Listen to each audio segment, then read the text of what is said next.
नमस्कार दोस्तों, आज का हमारा टॉपिक है synchronous counter without triple carry. इसके पिछले वाले वीडियो लेक्चर में हमने synchronous counter with ripple carry बताया था। उससे पहले असिंक्रोनस या रिपल काउंटर बताया था। तो विद कैरी और विदाउट कैरी में यही डिफरेंस है, बाकी एक जैसा ही है। हमने वहाँ भी 5 फ्लिप फ्लॉप लिए हैं, यहाँ भी 5 फ्लिप फ्लॉप, लेकिन जो इनपुट होता है वो पिछले आउटपुट को हम कैरी करते जाते हैं विद रिपल कैरी में, जबकि यहाँ पर हम अगले फ्लिप फ्लॉप्स के इनपुट को पिछले फ्लिप फ्लॉप्स के आउटपुट को ले आते हैं इंडिपेंडेंटली। मतलब यहाँ पर जो भी हम एंड गेट लगाते हैं अगले फ्लिप फ्लॉप को इनपुट देने के लिए, तो वो एंड गेट का आउटपुट हम अगले इनपुट में नहीं ले जाते हैं। हम सीधे सबके आउटपुट से आउटपुट को उठाते हैं और एंड गेट में ले आते हैं, तब हम अगले फ्लिप फ्लॉप के इनपुट में देते हैं। कैसे देख लेते हैं कि जैसे हमारे 5 फ्लिप फ्लॉप्स हैं, यहाँ पर हम पढ़ रहे हैं synchronous counter without ripple carry. तो यहाँ पर जैसा पहले बताया था हमने कि T0 इनपुट है, इसको हमने हाई कर दिया 1, Q0 आउटपुट है। नेक्स्ट फ्लिप फ्लॉप में T1 Q1, उसी तरह नेक्स्ट फ्लिप फ्लॉप में T2 Q2, T3 Q3 and T4 Q4। तो ये जो Q0 Q1 Q2 Q3 Q4 हैं, सारे आउटपुट्स हैं, इनको हमने लिख दिया आउटपुट्स इस तरह से। क्लॉक जो थी पॉजिटिव एज ट्रिगर्ड ले लिया है, सबको एक में जोड़ दिया है, तो ये सिंक्रोनाइजेशन इसमें क्रिएट हो गया, क्योंकि हमने सारी क्लॉक को एक ही साथ, जब हम पॉजिटिव एज ट्रिगर्ड है तो सब एक साथ वर्क करेंगे, सब एक साथ ऑन होंगे, तो इसलिए सिंक्रोनाइज्ड हो गया। अब जो मेन डिफरेंस है विद रिपल कैरी और विदाउट रिपल कैरी में, वो जो इनपुट हम अगले फ्लिप फ्लॉप्स को दे रहे हैं पिछले फ्लिप फ्लॉप्स के आउटपुट का, वो इंडिपेंडेंटली दे रहे हैं या एंड गेट के आउटपुट को कैरी करते जाते हैं। तो यहाँ पे देखें कि जो इसका आउटपुट है Q0, वो तो हमने इसके इनपुट में दे दिया T1 में। अब जो इसका इनपुट है T2, इसके इनपुट को लाने के लिए हमें इसका आउटपुट लाना है और इसका आउटपुट लाना है, तो हमने एक एंड गेट लगाया। ए एंड गेट केवल इसके इनपुट को डिफाइन कर रहा है, तो यहाँ पे एक Q1 आ गया और ए हमारा Q0 आ गया। इस एंड गेट पे Q1 ए है, Q0 ए है, Q1 Q0 को T2 पे दे दिया। T3 पे हमें Q2 लाना है, Q1 लाना है, Q0 लाना है, लेकिन इसके आउटपुट को, इस एंड गेट के आउटपुट को नहीं ले जाना है, जैसा ripple carry with ripple carry में करते थे।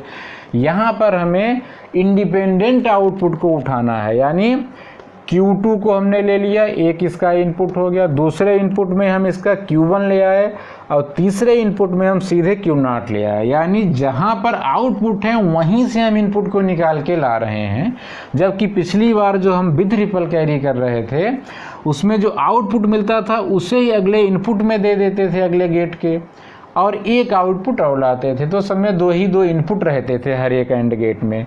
यहाँ एंड गेट के इनपुट बढ़ते जा रहे हैं। ऐसे यहाँ पर अब T4 है इस फ्लिप फ्लॉप में, तो इसका आउटपुट जाना है, ए आउटपुट जाना है, ए आउटपुट जाना, ए आउटपुट जाना। तो यहाँ पर 4 आउटपुट इस T4 इनपुट में जाएंगे, तो ये 4 इनपुट हो गए। एक आउटपुट को यहाँ से ले लिया, एक आउटपुट को यहाँ से ले लिया, एक आउटपुट को हमने यहाँ से ले लिया और एक आउटपुट को यहाँ से ले लिया।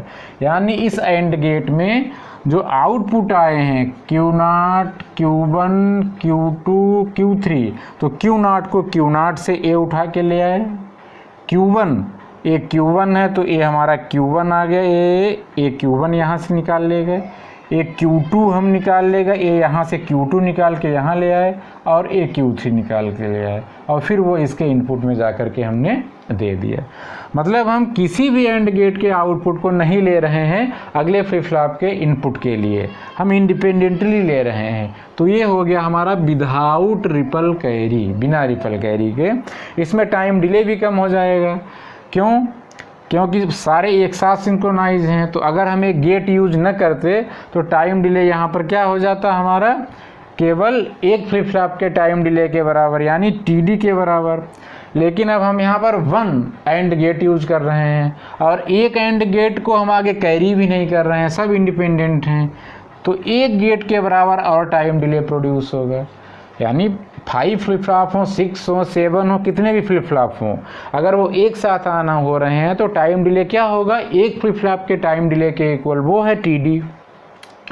अब यहाँ पर एक ही एंड गेट काउंटिंग होगा, क्योंकि हर एक जो इनपुट ले रहा है फ्लिप फ्लॉप उसमें केवल एक एंड गेट यूज हो रहा है, क्योंकि हम इंडिपेंडेंटली उठा रहे हैं आउटपुट्स को, पिछले एंड गेट से प्रोसेसिंग होके नहीं जा रहा है, तो केवल TG की इक्वल हो रहा है। तो यहाँ पर देखिए हमारा आया है time delay TD plus TG। इसका मतलब ये फास्टर है रिपल कैरी से, विद रिपल कैरी से। विद रिपल कैरी में क्या आ रहा था, TD और प्लस n-2 TG, ये विद रिपल कैरी का टाइम डिले था। अगर हम रिपल काउंटर एसिंक्रोनस काउंटर की बात करें तो वहाँ पर हमने पढ़ा था पिछले लेक्चर्स में n-TD के इक्वल था। तो कहने का मतलब ये सबसे स्लो था, उससे फास्टर ये है, उससे भी फास्टर हमारा ये वाला है, इसमें और टाइम कम हो जाता है अगर कंपैरिजन करें तो। अब इसमें फास्टर तो ये हो गया है, लेकिन एक कमी भी है इसमें।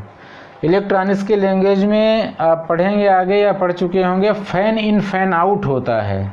जब माइक्रो प्रोसेसर की आगे बात करेंगे तब हम बताएंगे ये बात कि एंड गेट्स के इनपुट्स बढ़ते जा रहे हैं। देखो यहाँ पे 2 इनपुट्स हैं या 3 इनपुट्स या 4 इनपुट्स, लेकिन एक डेफिनिट लिमिट बाउंड्री होती है कि उससे ज़्यादा इनपुट आप गेट को नहीं दे सकते हो, वो उसका फैन इन कहलाता है। तो फैन इन बढ़ते जाने से लोडिंग भी बढ़ती है गेट पर, और फिर एक लिमिट के बाद में भी वर्क भी नहीं करता है। तो विदाउट ट्रिपल कैरी में फैन इन बढ़ता जाता है, ये इसकी प्रॉब्लम है।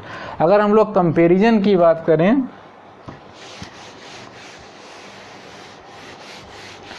कंपैरिजन की अगर बात करें तो टाइम डिले,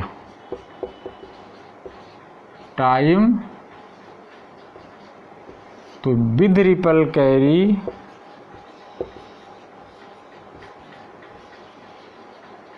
और विदाउट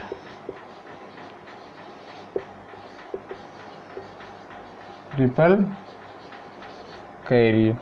विद रिपल कैरी में आपने टाइम डिले क्या निकाला था, T = TD plus n-2 TG, और इसमें आपने जो टाइम डिले निकाला है वो TD और प्लस TG, यानी इसका टाइम डिले कम है।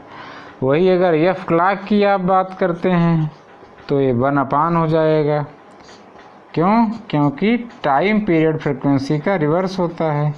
ऐसे यहाँ पर भी FCL के फ्रिक्वेंसी की बात करें तो हो जाएगा 1/TD प्लस TG।